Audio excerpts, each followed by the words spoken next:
Ego is false confidence. Surrender is true power. Moji.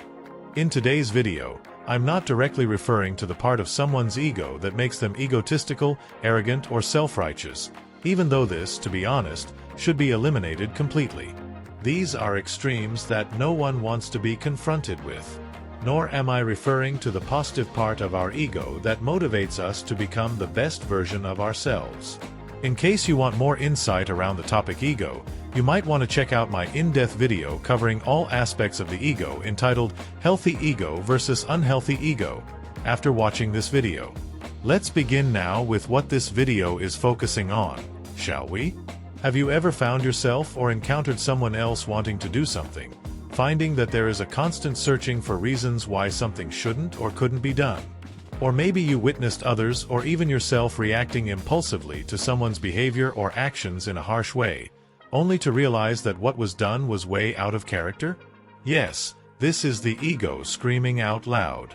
It's that hidden subconscious part of us, rooted in past wounds and patterns, that enforces limited beliefs or causes us to overthink, driving us to act in ways that ultimately can cause us more suffering, a sense of discomfort, or even a feeling of being unworthy. This part of the ego is what needs to be surrendered. Now you know where we are heading in this video. So sit back and relax, because after watching this video, you will know how to surrender your ego, and if you follow through with what is necessary, you'll never sabotage your own well-being or relationships again. But first, be rest assured, by the end of this video you will know what to do, no matter what situation you find yourself in. Don't believe it will be easy at first. It won't. That nasty part of the ego often wants to retake control. But the good part is, it's your choice whether to allow it or not. So what is surrendering your ego all about? It is the process of letting go of the need for validation, superiority, control, and supporting limited beliefs. It's about allowing yourself to experience life with greater clarity, humility, and peace. The ego, which not always, but often does manifest itself as pride, defensiveness, or the desire to always be right, can have greater overall consequences for you than you might think. Because this is also linked to down-talking yourself when things don't go well for you at times, like, bad things always happen to me, or I'm just a hopeless case, or this will never work out for me.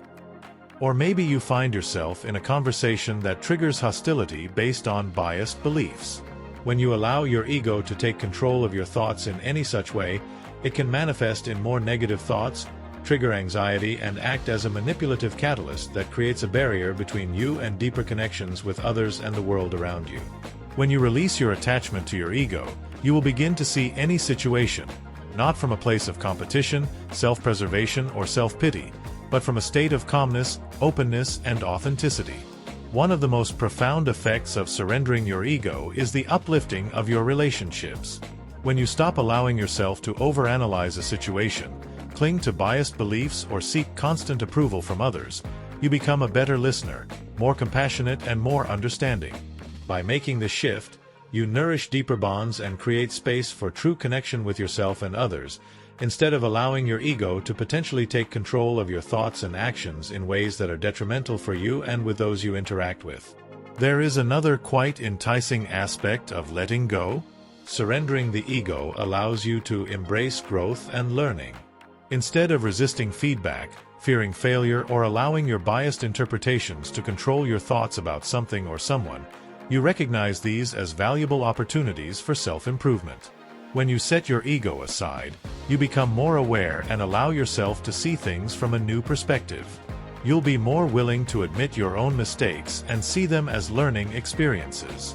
This opens yourself up to continuous personal development. So, on a deeper level, releasing the grip of the ego brings about a sense of inner peace. Why torture yourself to the extent of suffering or anger by clinging to harsh self-concepts, expectations, biased beliefs, or even the need for external recognition? So surrender.